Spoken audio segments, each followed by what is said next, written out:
Hey everybody, welcome to Raw TV. My name is Nadia Schultz. And I'm Herman Gaines. And tonight we have a very special episode for you entitled Childhood Heroes. But before we get into that, I want you to close your eyes and imagine a scene. You are sitting in your living room and on your TV is Saturday morning cartoons. And that is the scene that most people grew up with. I know that's what I did my Saturday mornings growing up. And that is the topic of our show tonight. Yeah, and even the TV shows, as you were saying that, I was literally thinking about like Tom and Jerry, because that was one that I used to watch, as well as, you know, the Christian ones as well, VeggieTales, Bible Man, and we know that those shows aren't really showing anymore. Right. So, I mean, the TV shows today have changed dramatically from when we were coming up. And so, as Christians, we have to ask ourselves, is the content that we are, you know, putting out today, is it at that level of quality as, you know, say other regular kids TV shows? And should that really be something that we're worried about? Right, because so many Christian media has been kind of labeled as cheesy or lesser quality, and it's unfortunate because I feel like that is one avenue that we as Christians should utilize to spread God's word and really just to spread good values to this next generation. And so we are going to dive into that today, and we have special guest Dr. Richard Harris, who's a professor here at Southeastern, and he's going to share about a very special time in his life that is going to help us dive into our topic. So we'll be right back.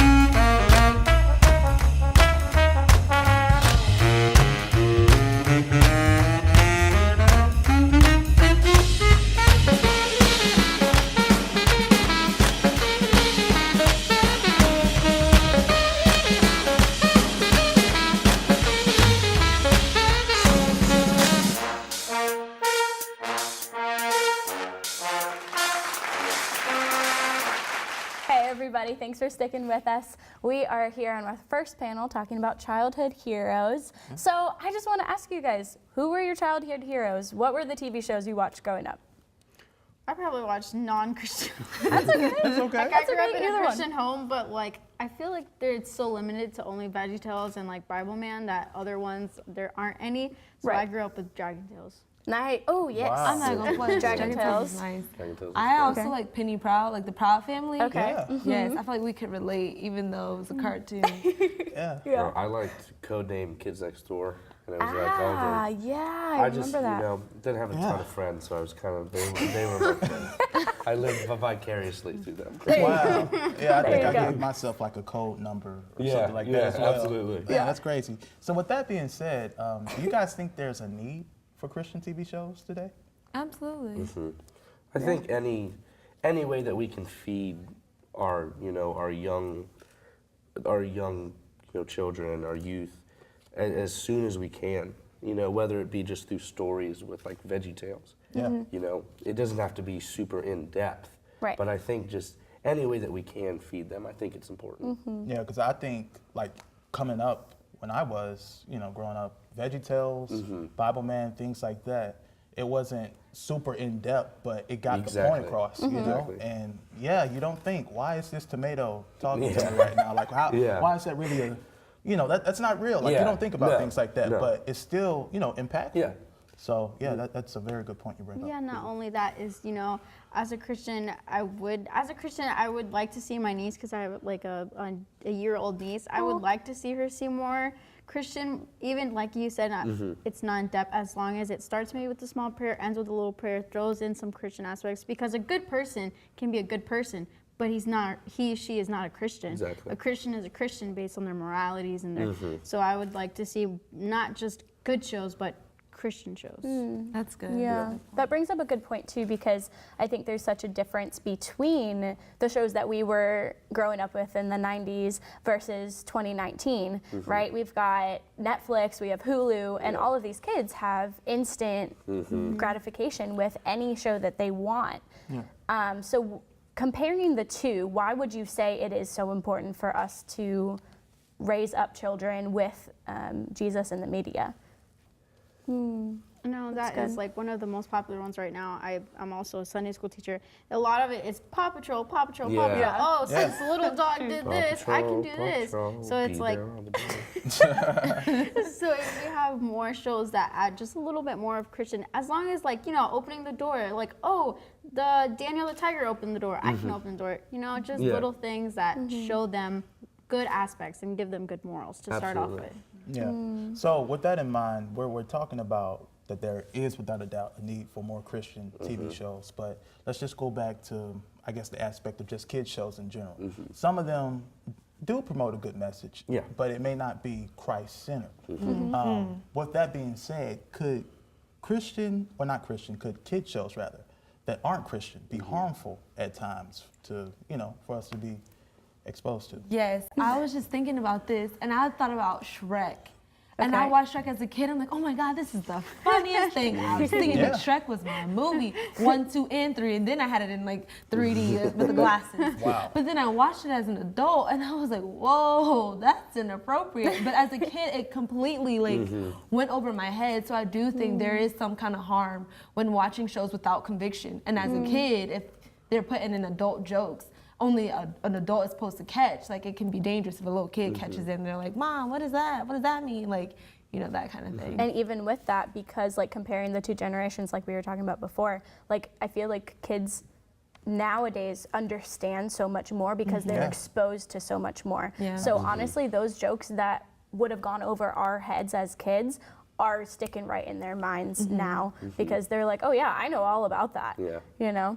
I think it desensitizes it a little bit. For sure. Yeah, and it's not wrong for them. We're not trying, or you know, you're not trying to say, oh, it's not good for them to know more, to get smarter, but it's getting smarter in the wrong type of ways. Get smarter in like rocks and like the atmosphere, but not in inappropriate things that at that age you shouldn't be exposed to. Right. Yeah. So Melanie, your response gives me an interesting question to ask the panel here. Like, where is the balance? Where should the balance be for like the younger generation between watching, you know, regular kids TV shows as well as Christian TV shows? Like, should there be a balance? Should there be one or the other? I think for my upbringing, at least, we had a good mix of both. I feel like it wasn't just like, oh, you can't watch anything except for VeggieTales or Disney or Bible Man, but it was definitely like monitored to what we could watch and to see if it was promoting a healthy lifestyle. I think the hardest part with that balance is finding those Christian kids shows that kids want to watch, because like we said earlier, like most Christian media is not up to the same it's up to the same standards as some of these companies who are making kids shows. I think one thing that you mentioned, like the monitoring thing, my parents, I want to say, like, they did a good job. Because, like, on Sundays, we wasn't finna watch no Mickey Mouse. We wasn't watching, like, no craziness. Like, they did have a standard that we were supposed to follow, and then they monitored. And if they said, like, oh, Charity, you cannot watch, like, Wizards of Waverly Place, they gave me an explanation why. Like, it wasn't just, no, don't watch it, but here's why you can't watch it. Wow, that's very good. That's so good. Let's keep the conversation going right after this video. What people watch on TV starts shaping their lives from a young age. So today, we're taking this to the street to figure out what people weren't allowed to watch as a child. I wasn't allowed to watch Family Guy as a kid because it had a lot of adult content, and I was just not ready for that at 6 years old. Believe it or not, actually like all of Disney, because my parents thought that all the kids disrespected their parents. And SpongeBob, just because she didn't like the voice and thought it was obnoxious, but yeah, that's pretty much it. Okay, so as a young child, I was not allowed to watch The Office. However, it didn't really stop me because I binge watched it late at night on Netflix, and it is now my favorite show. Basically, when I was a kid, my parents told me not to watch Harry Potter, because of all the witchcraft in it and the fact that people were casting spells on people, like evil things. Okay, so the show I wasn't allowed to watch growing up was Degrassi. It was like really popular, and I was like, oh my gosh, wait, I like want to see that teen drama, even though I was like 10. I'm Emmy Gilliland, and that was the word on the street. Hey everybody, thank you so much for that video. And we are back with our special guest, Dr. Richard Harris. Thank you so much for joining us today. Well, thank you for having me. Yeah, it's an honor. I'm so excited because you have an interesting past with kids television. So why don't you tell us a little bit about that? Well, when I was in high school, my nickname was Grover. Sesame Why is Street. that? Sesame Street started in 1969. I was in high school from 72 to 76. Now I'm telling everybody how old I am. That's all right. But my nickname was Grover because when Sesame Street came on, I was just enthralled with that, and I found out that I could do some of the voices.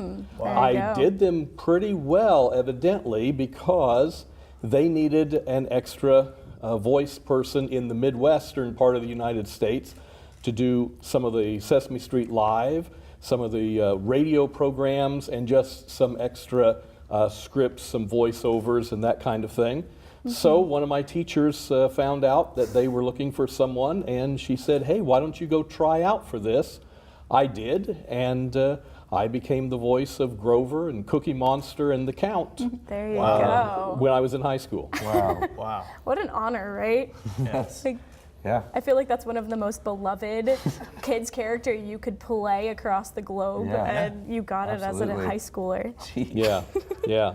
So, later on when I became a Christian, became a pastor, I always enjoyed working with kids and working with youth, and so I kept that alive. So I only did the Sesame Street gig for a couple of years, but it was a good time. It was a good time working with them, and I really enjoyed working with the Children's Television Workshop. And I heard a tidbit that when you became a pastor, there was a couple moments where you slipped back into your old ways. Well, Grover is my favorite voice, and sometimes I default to Grover without realizing it because I've done him for so many years that my daughters, when they were growing up, my daughters had hand signals when I was preaching in the pulpit, and I would start defaulting to Grover. They could hear it, and they had hand signals to give me to tell me, you need to get back to your voice.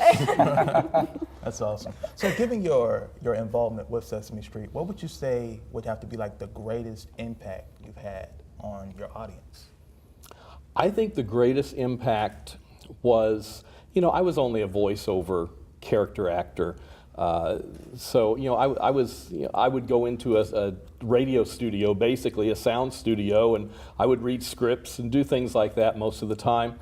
And so I don't know how much of an impact that had, but I do know the impact that I had later on when my daughters started getting me involved with doing some live shows, just kind of like readings at daycare centers, libraries, things like that. And I would go and I would read, and the interesting thing is the kids knew the Sesame Street characters that I would do, but it was the parents. It was the parents that really came alive because they grew up with it, and they were just going crazy that they were listening to someone actually do the voices who had done some of the voices that they had heard before.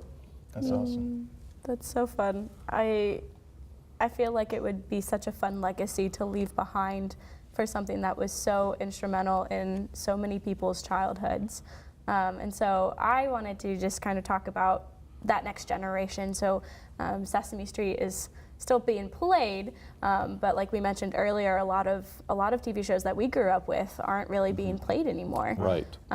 So I guess this is a question for everybody. How would you influence this next generation, and how can we influence this next generation for the good? I think it's kind of something that I was thinking about was we look at non-Christian shows sometimes in a negative light just because they're non-Christian shows, and I think something that we need to do is kind of take off like the rose-tinted glasses about our old, like our VeggieTales or our Bible Mans, you know, they sometimes they weren't all that good. You know, they've gotten and they get progressively worse. So I think it's time that we kind of revamp. We kind of need to like take a step back, go, okay, you know, this is what we need to fix. Like I'm sure you can attest, like the quality of a lot of Christian shows is not nearly as great as a lot of, you know, shows that aren't. You know, and it's if we want to draw people in, then it's important to watch. It's important to make it watchable. It's important to make it. Absolutely, that's one thing. You know, Children's Television Workshop, they were professionals. They did it. It was with excellence every single time. I never had a complaint about their professionalism and the quality of the product that they put out there and they produced. And you can't say that about every single Christian show there is. So we've got to focus, I think, on quality. You know, if we're going to reach this new generation especially, we've got to start focusing more on quality and more on understanding where the children are now.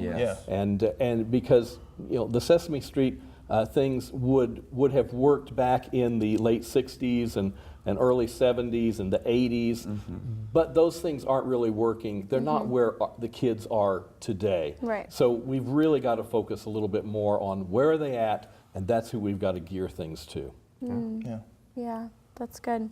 So going back to the personal impact that you made on the parents and everything, what are some of your personal moments with Sesame Street and then also with other shows growing up that have impacted your life? I never had a negative experience with the Sesame Street cast. I met some of the actual New York TV studio voices, had breakfast with Big Bird one day. He was tall. And, so, you know, things like that. I never had a negative experience with any of them. It was good. And you know, the thing is, I can't say that about some of my experiences even with some of the other children's television shows, because I've been around some of them, and some of them were not, they weren't genuine. But the people that last in this business are the people who really are genuine. And that's yet another thing that we need to focus on, is we need to make sure that we're very genuine in and authentic in how we're presenting these shows. For sure, for sure. Wow. Yeah, so with that in mind, and you're a pastor as well, so I'm pretty sure you could speak to this. With children ministry being so needed in our day, you don't really have a lot of people saying, hey, I feel called to be a children's pastor. You know, they want to be a youth pastor, or they want to be, you know, some other type pastor, but no one wants to impact or influence the next generation. And what are some, I guess, things that you would recommend or advice you would give somebody who feels called to ministry, but doesn't necessarily see a need to influence that next generation? Because like what you were doing with the daycare and just visiting the kids, that obviously impacted them in a way, as well as the parents, you know? So how important is it for, you know, younger ministers to do that? It's very important. And one of the things that I did, I was a senior pastor for 31 years. Okay. And I'm an associate pastor now on staff at a large church.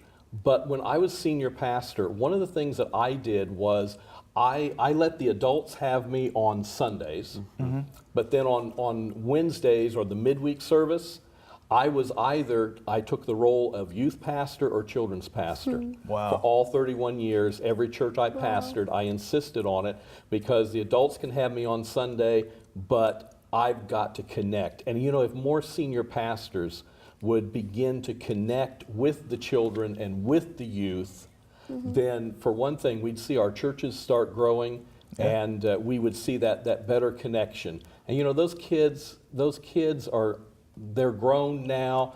One church I stayed and I was marrying, you know, the children, you know, of the parents that I married. And so, you know, but they remember me. They remember me because I connected with them while they were in children and while they were in youth group. And I ran those things for them.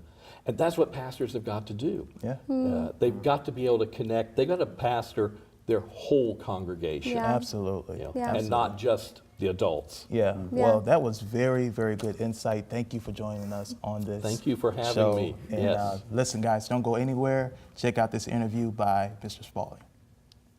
The boundaries that we set up for our kids growing up, I have 3 children, was we didn't have cable TV. Well, quite frankly, we couldn't afford cable TV when they were younger. And it actually worked to our advantage because then we had more control over what it is they did watch. A hard drive was used most of the time. We had a media player that I would then put television shows on them for. We used The Cosby Show, had several seasons of that they liked, and then as they moved forward, we would make them trade off to watch TV shows. So 30 minutes of exercise, you get to watch TV for 30 minutes. As they got older, VHS tapes, DVDs, age appropriate, what we considered was important. Some of our friends said you should just let them watch whatever you want because they're going to see it anyway. And unfortunately, I have some friends that did that, and a couple of them have their kids are incarcerated. It's sad, actually. So I think it is part of being a proper parent is to figure out how to expose your kids to media and take that as a responsibility. Hey everybody, we're back with our last panel, wrapping up our show, talking about childhood heroes and what our cartoons growing up did to us and for us. And I have loved our conversation so far. And we were talking with Dr. Harris previously about what it means to leave a legacy. And he spoke a little bit about himself as a pastor, but why is it important for us as college students, right? We're not pastors. Most of us probably aren't working with kids on a day-to-day basis, but why is it important for us as college students? I think a lot of little kids look up to younger adults as much as we don't realize it. Our nieces, our nephews, our friends' kids, you know, Sunday school teachers, you know, with their kids, a lot of them look up to them. Like you can just say, oh, I'm in college. They're like, oh, you're in college. Like they're just so amazing. Like, what's that like? What's the 13th grade like? That's literally what they think. And I think we should help influence them on what they watch or even on social media and stuff like that because they look up to us even though we may not realize who or what time when we do it, but they do look up to us. Like to even piggyback off of that, like one of my nieces, she's like turning 9 this year. And like one of the things, like even piggybacking off of like, oh, you're in college, she'll FaceTime me. How does she even know how to work FaceTime? I don't know. But she'll FaceTime me and she'll show me this new dance or she'll show me this new actor or like creator on YouTube. And I'm like, how do you even know how to look this stuff up? But like they're actually paying attention to what the older generations are doing. And I think they also, you know, at least I did as a kid, I seeked the approval of people like our age. I used to, you know, I would wear certain things, and if someone this age would say something to me, I'd wear that all the time. Right. You know? So it became I think it's important that, you know, what we present, what we watch, you know, if you're sitting with your little cousin or something, watch something good, you know. Yeah, I think going off of that, just further driving home the point that like I have 2 nephews who are, I think, 4 and 9, and so like they're in the prime age for kids shows, and I know that they look up to me and they're like, ooh, Auntie Nadia's watching this, okay, I want to watch this with her. And I think that's one of the things like I didn't really realize growing up, because when my mom would tell me, oh, you can't watch that or whatever, I'd be like, why, what? And I didn't understand it. But now that I like know the difference between like what was so formative about children's shows growing up and like what I understand now, I'm like, wait a second, I can't let my nephews watch that. And so it like becomes a personal thing for me too. I think it even goes beyond just like what we watch, but what we do. I posted like a YouTube video talking about obedience, but I was talking about like myself being obedient. And my niece called me and was like, Auntie, like, you know, sometimes I'm bad, and like that really helped me. And I was like, whoa, I'll talk about myself. And like to see that not only did my actions affect me, but it affected her. And she's 9. So like it's just like even knowing that we can connect with someone younger than us that may not be in the same area of life that we're in. Yeah, and we have to be, I think we have to be weary of, you know, if we are watching negative stuff, like if we can affect them negatively. For example, like I said, if I used to wear something and if someone our age said they liked it, I'd wear it. Someone said that they liked my plaid shorts, and I wore plaid shorts for like 2 years. Boy, you did that? Yeah, I did. It was bad. It was bad. And no one stopped me. No one stopped you. Oh man. Yeah. Yikes. Yeah. So looking back on our childhood heroes growing up, would you change anything? Do you have any regrets about like what you were or weren't allowed to watch? Like if you had kids tomorrow or whatever, which I know is a scary thought, but if you had kids tomorrow, like would you let them watch the same things that you watched? I think I would. I think I would probably be as strict as my parents were. You know, at the time I was a little bit, upset. Always. But looking back, I definitely got fed the right stuff. I definitely was kept away from the wrong stuff. So I think I would probably do the same thing. Yeah, and piggyback off of that, the way our parents brought us up, and many of us maybe didn't have parents, the way just that person, that guardian grew us up is the person that made us today. We can't be like, oh, I'm gonna be a completely different parent. Go be a different parent. See how that goes out for you. But the way my parents raised me is the reason why I'm like the way I am right now. So Yeah, for sure. I think that's definitely important to remember, because no matter if we have a personal relationship with any kids in our lives, we are around kids, whether we're at school, once we graduate, when we're at church, we have somebody looking up to us. Absolutely. And I think that's something that we definitely need to remember and strive for excellence in what we do, no matter if we go into broadcast after college or not. Yeah. But influencing this next generation is important, and I think we play a large part in that. Yeah, definitely. And I think that's a good way to end the conversation, So Nadia, would you mind praying? Yeah. God, thank you so much for using the things that we love to draw us closer to you, God. I just pray that we would continue to find ways for us to be world changers and to influence this next generation. Whether that's by helping monitor what the kids in our lives are watching or setting an example in our actions, God, I just pray that we would continue to seek after you and to point others to you along the way. Thank you for the ministry that Christian media can be, and I just pray that you would bless it, that you would continue to make it thrive, and just allow it to grow and reach even more people in your name, God. We just thank you for our show being a part of Christian media and giving us the chance to be able to contribute to that in a small way, God. We love you, Lord, and we thank you so much for tonight, and we give it all to you, Lord. In your name we pray. Amen. Amen. Thank you guys so much. It was so much fun reminiscing about our childhood heroes, but until next time, don't forget to Live it raw.